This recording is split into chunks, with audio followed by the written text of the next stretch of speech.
This video is powered by the pros at Pascal Air Plumbing and Electric. Arkansas owned, Arkansas operated. GoPascal.com. We missed Mike Irwin last week. We got him this week with us here on Halftime, Big Trail Nation. And we appreciate your time as always, Mike. How are you today? Not nearly as busy as I was a week ago. But with basketball over, it knocks the load down a little bit. We can shift more to football this week. That's right, and baseball too. But we got to put a bow on the basketball season first. Let me get your opinion on this this foul call against Creighton yesterday. That seems to be the going topic across sports radio right now. Now, you know, a lot of people are watching it on replay and be like, "That's a soft foul." I see a defender that was beaten. I don't have a problem with the foul. What did you see? Yeah, I'm okay with it. I've never been one of these guys that it's driven me nuts over the years with this idea that the referees just swallow their whistles automatically in a last-second situation. I mean, it's a judgment call, but I'm okay with it. I can see where it could have gone either way. They could have not called it, and then there's no controversy, but I'm okay with it. Okay. Mike, what's up, dude? Man, my bracket is no good. What's your thoughts on this Final Four, these four teams that made it? Do you think there's anything to be said about a lot of these teams have a lot of upperclassmen on them? Yeah, I do. I think we saw that with Arkansas. The one big drawback, not enough older guys, and especially with the portal now, you can go do that. Don't think Musselman won't be – I don't think he's going to be bringing in young guys in the portal, the ones that he brings in. I do like this. It's really interesting, Matt. When you go back to that movie Hoosiers, and everybody thought it was so awesome because this little tiny Class A school in Indiana years ago beat they have an overall tournament, and so the idea that a little school could beat a big giant school, and it never happened before, and everybody thinks it's great. But now I'm seeing all these people mad. I'm not going to watch the Final Four. It's boring. UConn's going to run away with this. Not going to be any fun to watch. I don't know what's going to happen, but I like it. I mean, you got 2 5 seeds, a 4 seed, and a 9, and everybody says, how is Florida Atlantic there? Well, they didn't exactly back into it. They're 35-3 on the season. The one head-scratcher is that early season loss to Ole Miss, but these guys haven't lost a game since February 16th. My goodness. And they swept through their conference tournament. You know, they've gone where they've gone. And maybe this is the end of the line for them. You know, what happens with upsets in the NCAA tournament is they tend to go, the number of upsets goes down the farther you get into this thing. It tends to stabilize. But this year it hasn't stabilized. I can't believe Texas is not there. I thought they were, to me, it was going to be either Texas was going to win this thing or UConn. And now, I don't know. I still think UConn's got it, but wow, I think it's going to be fun to watch this. UConn looks like the best team, and they've looked like it in every game that they've played. They've barely been challenged, but that really might not have much to do with this Final Four. And I want to revisit about what you said that a lot of people are complaining about. And some people, maybe we should just throw out the idea that some people complaining that it's not a Final Four that they want to watch.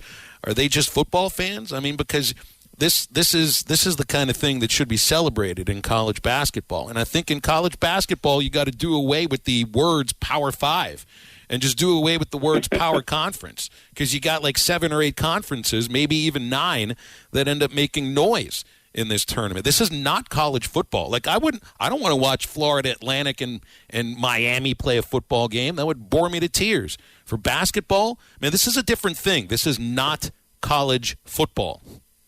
Sure. It's a different sport altogether. Fewer people on the roster, it's physical, but it's not physical in the way football is.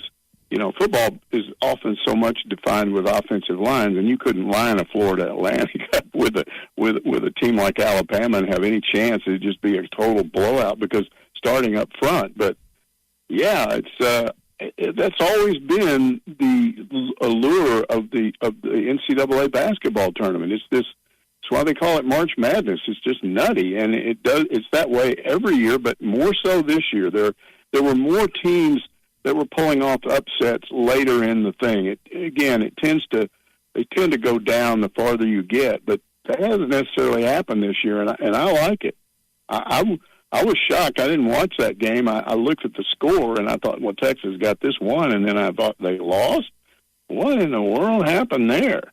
So I like it. Mike, any feel, what do you think this basketball roster is going to turn over and change? What do you see kind of happening? Do you have a feel for it? Yeah. Common logic says that Nick Smith Jr. and Black are gone. They both put out these things that I don't know, they got to be teasing people, right? I mean, Nick Smith Jr. basically in a question directly about going to the NBA kind of pretty much said, well, that's not decided. And then Anthony Black puts up this collage of pictures of him celebrating, and it says year one. And people are going, what does that mean? Is there going to be a year two? They shouldn't tease that way. I think they're gone. So then what do we do? Well, the only thing I know, and this is from Courtney of our staff, Courtney Mims, who was, in that locker room after the UConn game, and she said in a series of questions, they pretty much got the impression that Council's not coming back. He didn't say it directly, but he wouldn't answer the question and was very evasive. Devo, well, I don't know. Then there's this whole deal of the twins and Jalen Graham and Musselman was always mad at him, and so does that mean he's going to move him out? You got a 7-foot center coming in as a true freshman. Hopefully you've got Trevin Brazile coming back as a 6'10", 6'11" forward, and then maybe they go out and get a big true center. So there's a lot of question marks. All we know now is I think I've read where they brought at least one guard in, and he's what you would expect, a guy that has good shooting percentage numbers, good numbers from 2, good numbers from 3, good free throw shooter. That's what they need. They need somebody that can shoot. So you're going to see a new guard in there, I got to believe. And then we've seen forwards mentioned, and a lot of people mentioned. So many that, to me, a lot of that's just a smoke screen. Well, I think there's going to be a lot of turnover. And so, guys that have transferred in, like a Jalen Graham or the Mitchell twins, I don't know what their situation as far as how many credits they need to graduate, or if they already have. They can, if they've graduated, they can transfer and play again without sitting. And look, this is a reality of college sports, and it's a reality of an Eric Musselman team. In his time at Nevada and at Arkansas, guys just don't stick around for a long time. That's why, I expect Brazile to come back. I think Jordan Walsh comes back. I think Devo Davis comes back for a 4th year. I don't think Devo's ready for the league. I don't think he's going overseas yet. I think he comes back here being Mr. Razorback, as Matt Jones calls him for very good reason, make some NIL money, and continue to build on your legacy. But that also, you should start an award called the Devo Davis Award to be the only player that's played for Eric Musselman for 4 years, because I think he'd be the only one. Right. That would be amazing. But when a guy says, "You're like my own son," maybe that's a key to that.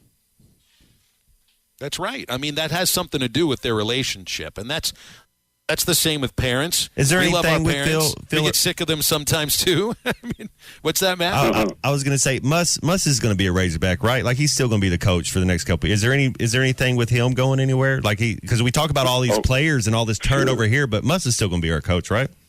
I would expect he would be. I mean, I think people get nervous because this job might be open, or they know Texas might be open. I don't think they're going to make. Right, Arkansas is just as good as any basketball job in the country, right? I mean, right. I think Muss is here at least another year. Yeah, no doubt. Mike, I've just been hearing through kind of back circles for about 3 or 4 weeks now that when the season was over, if Texas didn't hire the interim guy, they were going to go after him. I don't.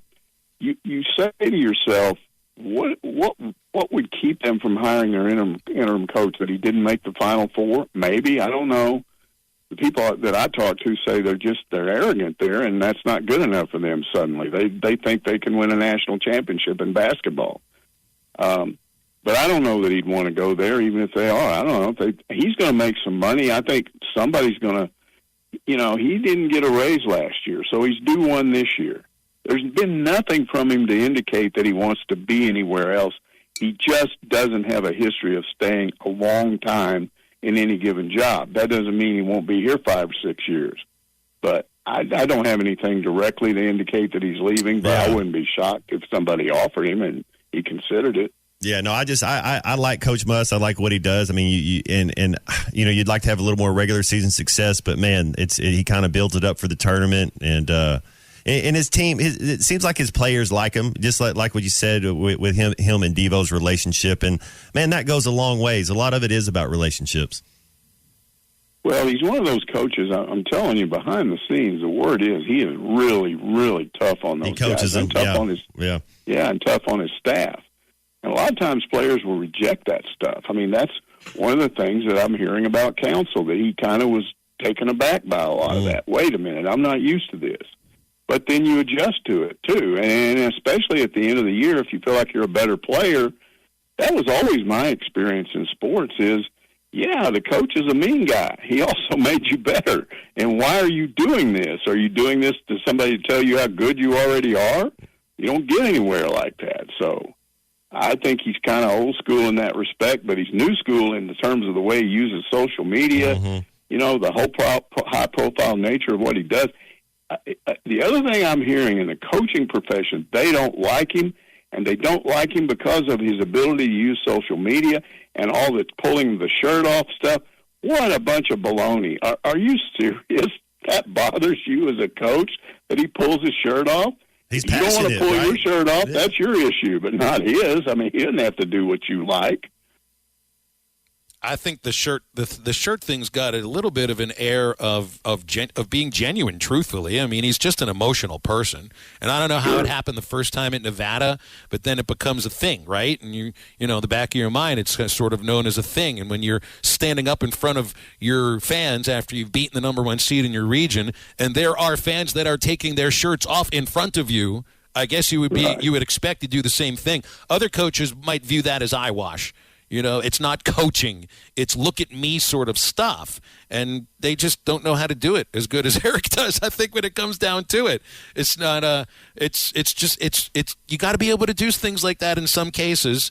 You know what you're hiring when you bring them in.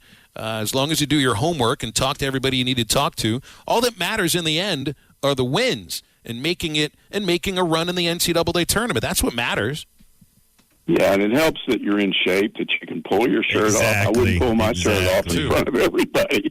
No way. So I think a lot of those coaches know they wouldn't do that because they wouldn't want to do it. So I mean, he's stayed in shape. He's in his mid-60s or late 50s, early. I don't know how old he is. Late 50s. I think he's a crazy workout guy. So I hope at 58 I can take my shirt off. Absolutely. And not be embarrassed. Although I would 100%.